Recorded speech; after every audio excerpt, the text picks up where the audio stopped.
Hi, I'm Carmen Cassinger. I'm a violinist with the Chicago Philharmonic, and I'm super excited to be here to help you with your cool new piece, the Adagio cantabile of Beethoven. This is from his Pathetique piano sonata. It's a really beautiful piece. And as our power second violins, we get to play some really important stuff. So I'm here to help you learn it and give you some specific techniques to make it even sound better. So first thing we're gonna do today are a few warm-ups. I don't know about you, but all this Netflix has made me a tiny bit rusty.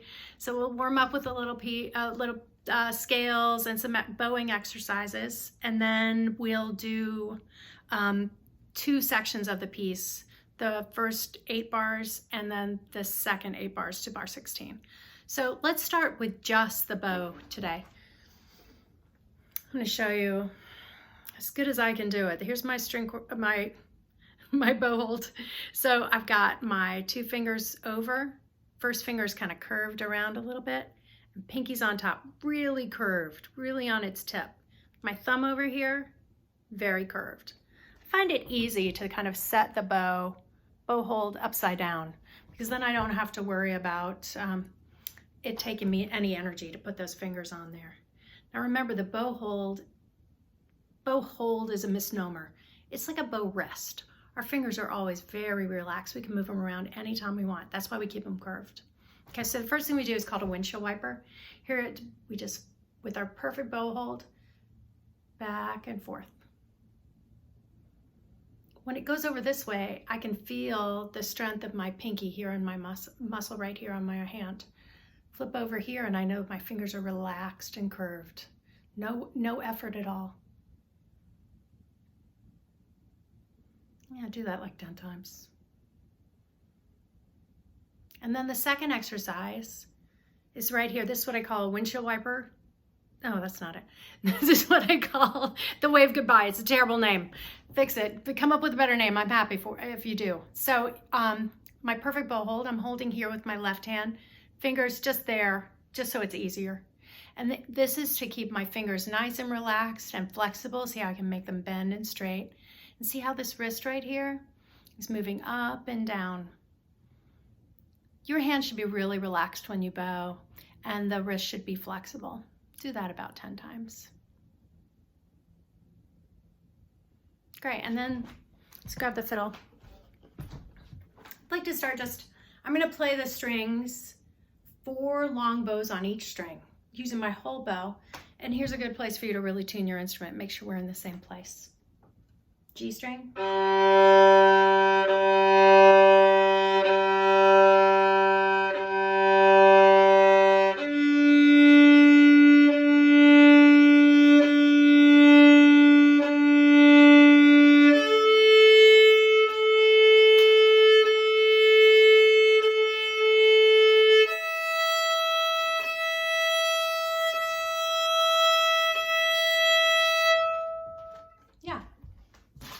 So let's do a G major scale with those long bows, 1 bow on each note, okay? 2 octaves. That'll be high 2 on the G string and the D string, and low 2 on the A string and E string.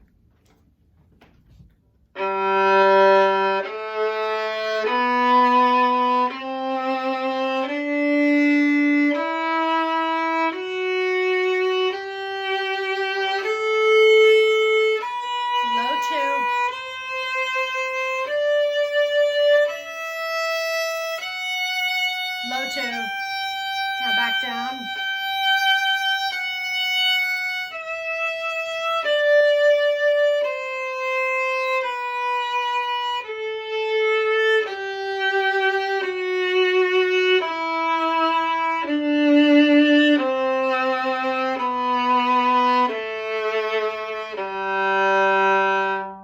Yeah, so I use open strings going up and 4th fingers going down, but played in tune, however you feel comfortable. Next thing up, we'll do the same scale as rhythm. And the rhythm I want to use is pizza. So it's basically 2 eighth notes on each note, middle to tip. I'll show it to you and then we'll do it together.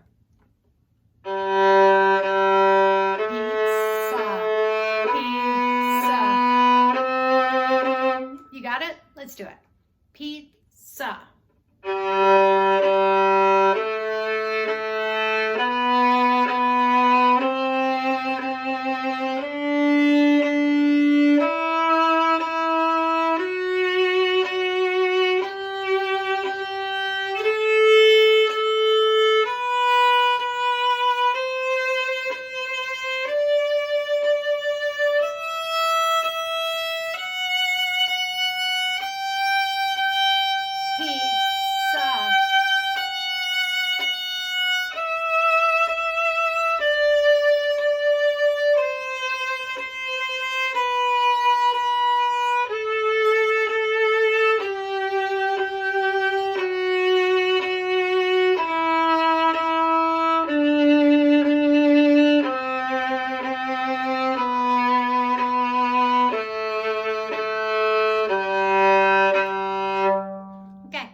Nice work. I'm sure you did that beautifully. Next up is an important bowing because we use it in this piece. I like to call it peanut butter. It's smooth and it's silky and it's delicious. Okay, so peanut butter on each note, 4 syllables on each stroke, each bow. Watch me one time. Peanut butter.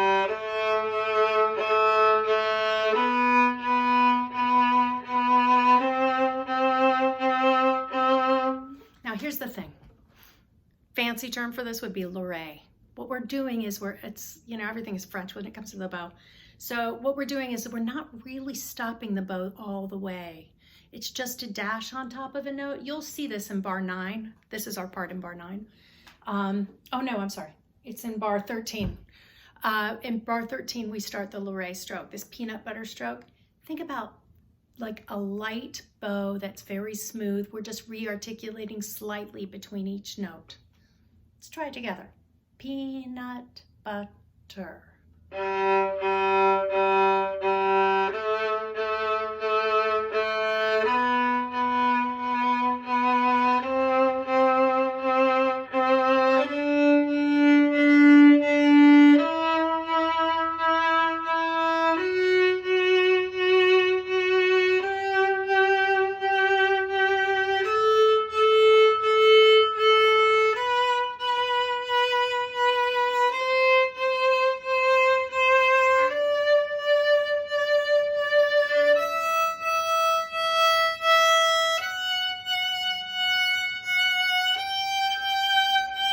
Down.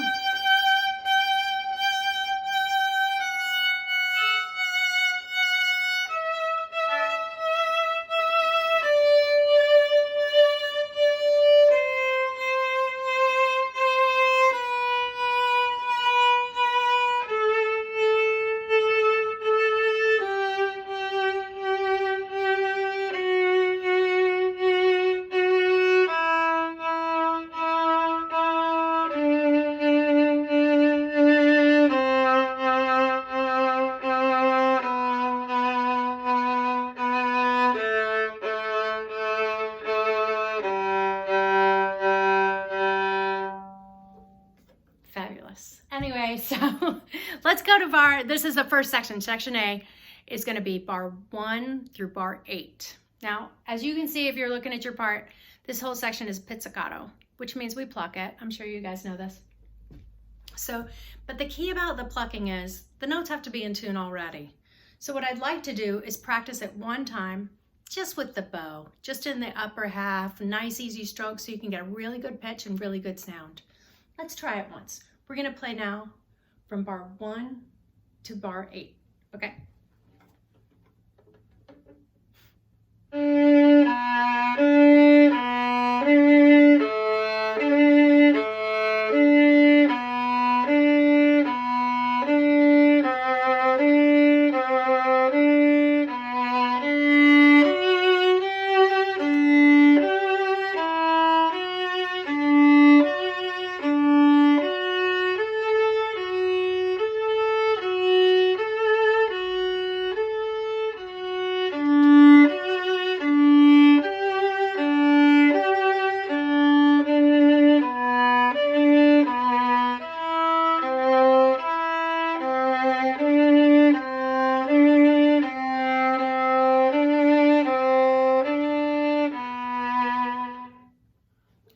so now I'm going to teach you a little trick about pizzicato.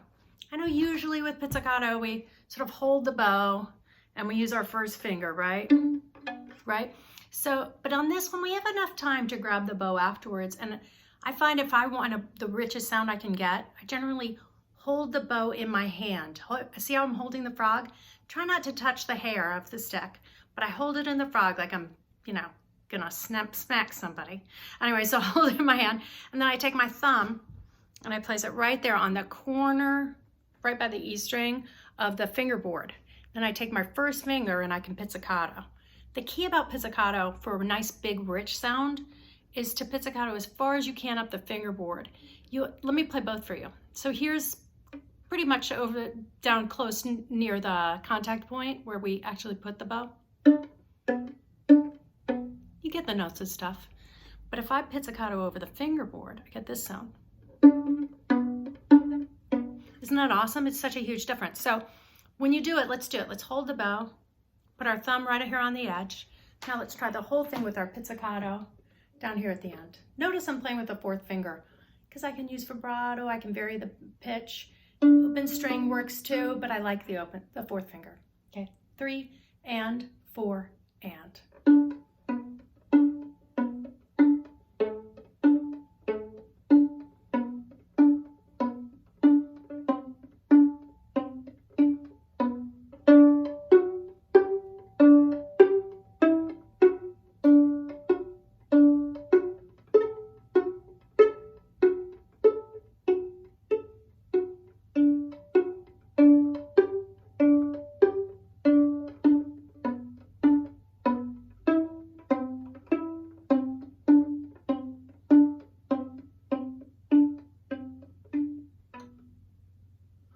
Notice the decrescendo at the end where I get softer, okay? Let's move on to the second section. This time we get to play the tune in harmony with the first violins. It's an important part. We want to be just as strong as them, but we don't want to be loud, okay? So because it's piano. Now the key to playing piano is we can use less bow and lighter and all that, but the key is to use a light, fast bow. So we use quite a bit of bow, but just use lots of it. Lots of it, light. So 3 and 4 and.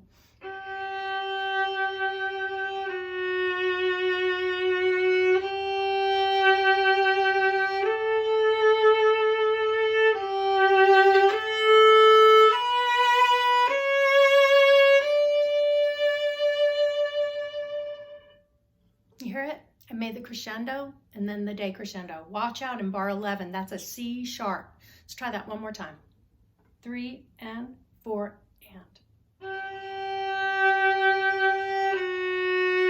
Here's bar 10.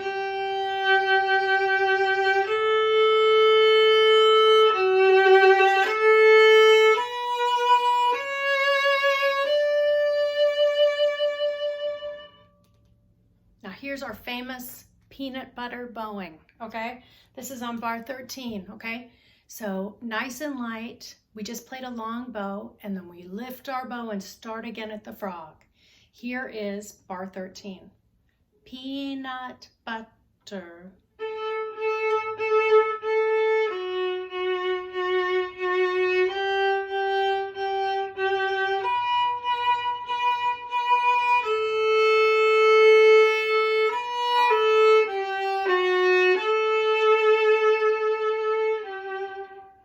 So, 2 things.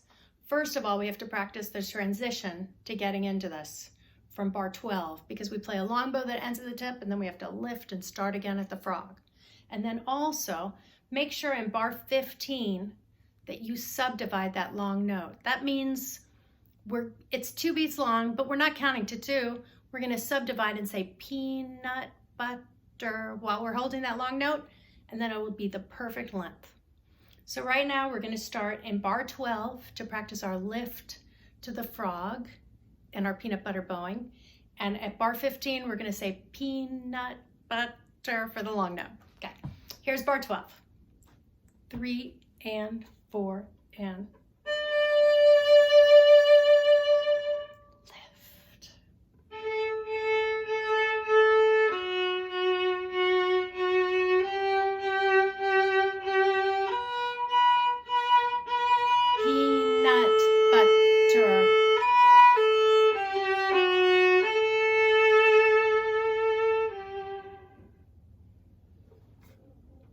How'd it go? I hope this helped, and I'll see you for the next one.